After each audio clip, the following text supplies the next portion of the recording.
Hello everyone, Bird Lady here coming to you guys with a quick video, and I just wanted to do this video just to kind of respond to a lot of comments that I get on my gardening videos, like I don't have a green thumb, I have a black thumb, or I kill everything, you have a green thumb, I don't have a green thumb. But what if I'm here to tell you that there is hope for you, because guess what? There is no such thing as a green thumb. Let's talk about it. Let's jump right into it.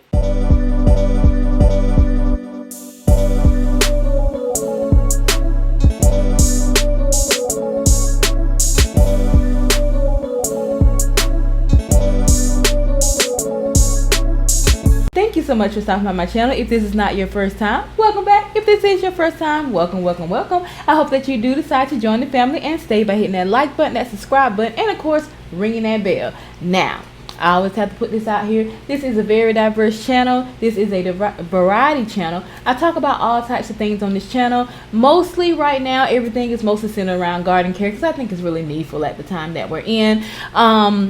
Parrot care, hence the name Bird Lady Speaks.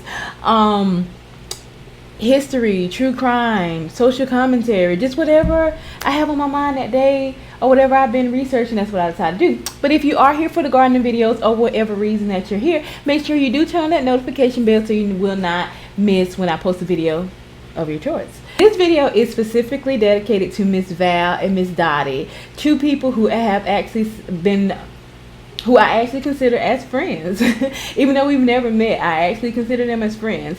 And both of them has actually commented more than once, I believe, about them not having a green thumb. Now, gardening, it doesn't have anything to do with having a green thumb or having a special ability or anything like that. Gardening is like anything in your life. When you first start out, you have to research, you have to learn, you have to practice, and you have to study, you have to do all these different types of things. So that's what it is with gardening. So my thumb isn't any greener than yours.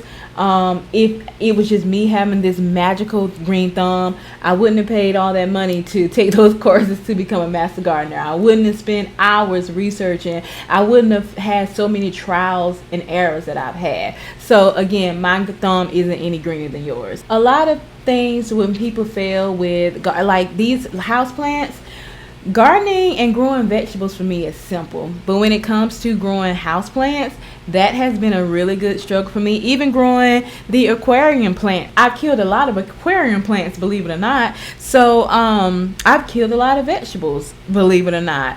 So I just wanted to give you some tips on some things that you can do, and why gardening sometimes it seems like it comes so much easier to other people than it does, so much easier to others than it may for you. Now, one thing about me, gardening is a real passion of mine, so I put a lot of time and energy into learning what I need to learn.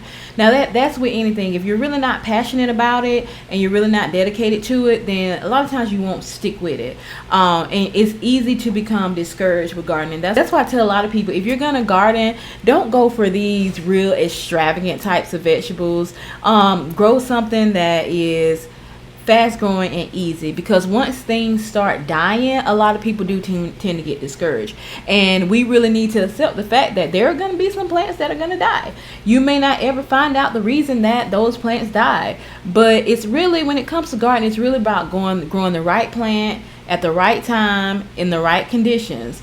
Some plants that I can grow here in Georgia at a certain time of year, someone in Michigan or someone in New York, or one of the more northern states, because their climate and their temperature is different, they can't grow those same plants this time of year. They're like, I can still grow tomatoes up into late November, early December, which people who live upstate, up north, they can't do that. So sometimes we do grow things at the wrong time and in the wrong conditions. One thing I noticed, that a lot of people who want to start gardening, they become motivated by looking at videos of seasoned gardeners or looking at videos of celebrity gardeners. I know that's been becoming a big thing now, celebrities starting to garden. But you have to think about, now let's first talk about celebrity gardeners. Celebrity gardeners, they have a lot of resources that us normal people don't have. They can pay gardeners.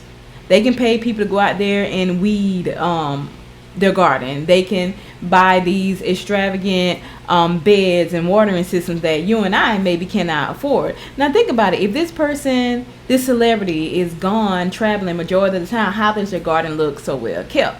Usually because they have a team that they can hire to take care of their garden for them, and they just take the pictures. Just being honest, they just take the pictures with the harvest, but a lot of times they have help with it. A lot of celebrities out there aren't out there pulling their own weeds. How can they be? They got a movie shoot over here. They have to be in the studio over here. They have a concert over here. How can they be out there pulling their own weeds 2-3 times a week?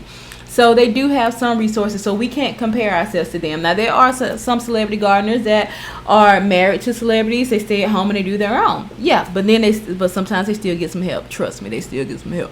But and then you look at the more seasoned gardeners. I don't really consider myself as a seasoned gardener, but you look at people who've had their gardening, who have been gardening for years. And a lot of times those of us who have been gardening for years, we've learned because we failed so much and we stuck with it. And I think that's a lot of things that people, when they fail in gardening, they feel like they can't do it because this plant died or that plant died, or someone made a comment to me one time. It was like, I killed a cactus.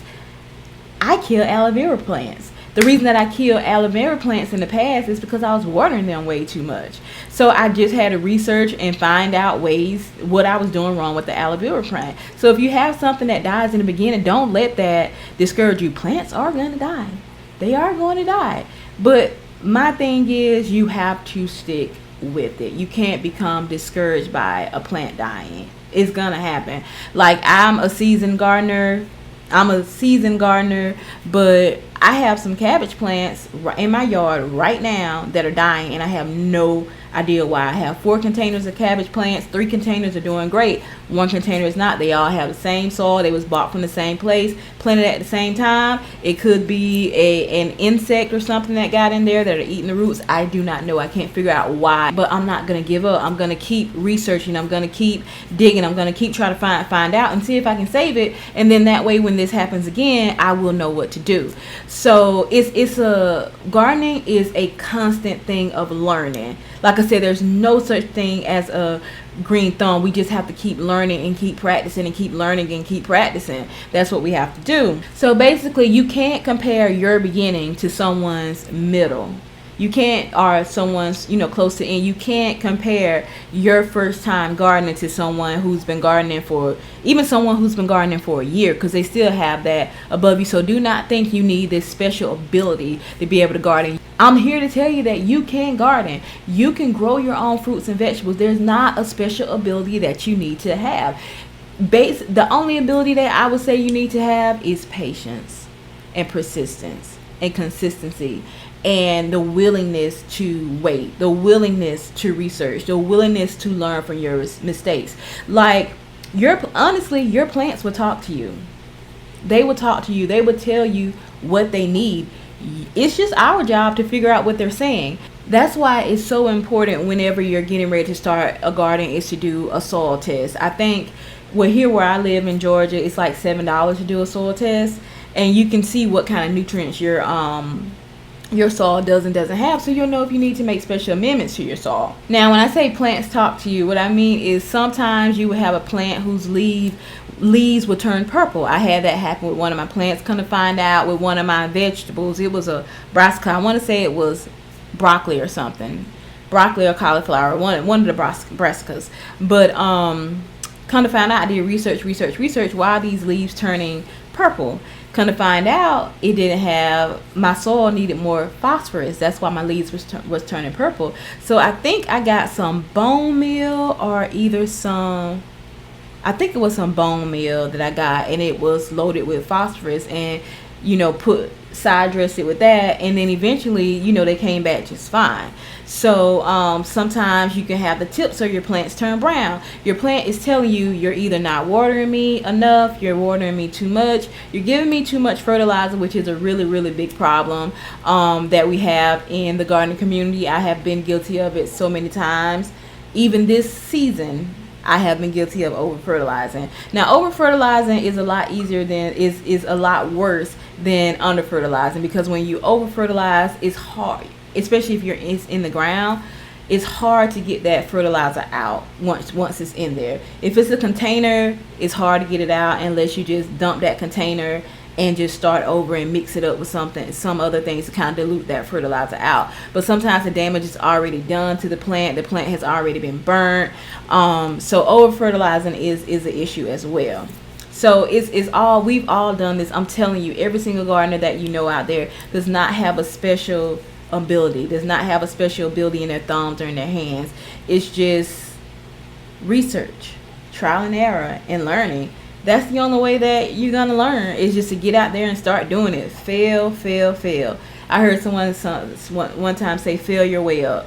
And that's basically how it is for gardening. When you fail, you learn something. Every time that I failed with gardening, I've learned something. Each and every time I've had a plant die, I've learned something. You know, so when I first started gardening, I've said this before, I had started with one tomato plant in a little one bedroom studio apartment, and I learned everything that I thought I learned everything that I can possibly learn about tomato plants. But here it is, about 10 years later?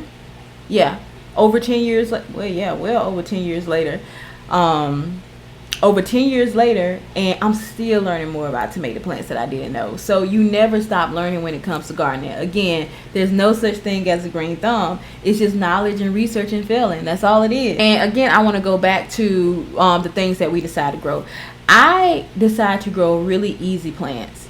Like I said, it's really easy to get discouraged when you don't see the growth, when you don't see the harvest, when you don't have things happen the way that you want them to happen or you think that they should happen. So I encourage everyone to grow easy plants. There's certain things that I still won't grow because it's just difficult. It takes too much. Like, I don't grow blueberries for two reasons. Blueberries need to have really acidic soil, and the birds in my area just always eat my blueberries. You know, and so I'm like, okay, I don't really have the time to tend to the blueberries like I need to and keep the birds from eating them, so I don't grow blueberries. Same thing, I don't grow strawberries because it's very encouraging when you see a strawberry that's huge and you're waiting for it to turn red, and then when you get ready to harvest your strawberries, you find out either the mice, the chipmunks, or the birds have eaten them. Even when I put covers over them, the mice or the chipmunks will still eat them. So I don't grow strawberries anymore because it was very discouraging that I'm putting all this time and energy into growing, but I can't harvest them because the pests are getting to them before I can. I do not grow asparagus because I'm not gonna wait 2-3 years for asparagus. I don't eat asparagus like that. I don't like asparagus like that. So I have to grow things in short seasons. It keeps me encouraged. So I think that's pretty much all I want to say in this video. I want to keep it very short. Hopefully it ends up being under 10 minutes. That's why I was trying to stay. I was trying to stay under 10 minutes. But I just wanted to encourage you that you don't need a special green thumb. If you've killed a plant in the past, or if you've killed vegetables in the past, congratulations, you're part of the club. You're a gardener. I think that's a rite of passage. Is to have a vegetable or a plant die on you. That's a rite of passage. So that's all a part of being a gardener. So just because it didn't work for you before, jump back into it. You may grow some collards or some cabbages. Like, now is the best time to grow. It's about to be the fall season. You don't have to worry about as many pests. You don't have to worry about the weather. It's a lot of things that you can actually grow right now with fall season coming in. It's like the best time for a new gardener. I always tell them to start in the fall because there's less stress environmentally in the fall. But even if you have plants continue to die, that's fine. Stick with it. Just research and try to get to the reason why that plant is dying. Try to find out why that plant is dying. Do a soil test. Do a soil test. See if you have nematodes in your soil. It's a lot of things that could be going on, and it might not just be you. It could be just the conditions. But guys, that's all I have right now. I will do another video letting you know. I guess maybe, yeah, I'll do another video right after this one. But thank you so much, guys, for watching. And as usual, toodaloo. Bye-bye.